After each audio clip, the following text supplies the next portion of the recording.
अरे शंकर, क्या अभी तक नहीं सोते हंस बेटा? हाँ फूफू, मैं एक बहुत खराब सपना देखा फूफू। क्या होगी बेटा? फूफू, मैं देखो कि मोर गंगा कुछ तकलीफ में है फूफू। मैं ना ओकर से बात कर लेते हो तो मोर मन हल्का हो जाती है। बात करे के मन करत है? पगला कहीं का। हमर गंगा अपन घर में आराम से सुते हो। सुंदर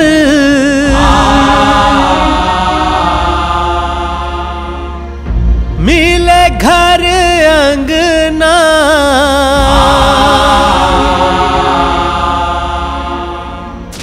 रानी बन के राज करबे, हवे मोर सपना।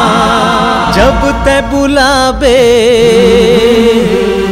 दौड़े आहू,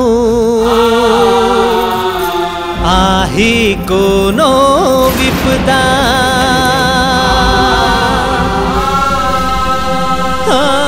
रहे अमर तोर मांग के सेंदूर, मोर मयारू गंगा।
चलो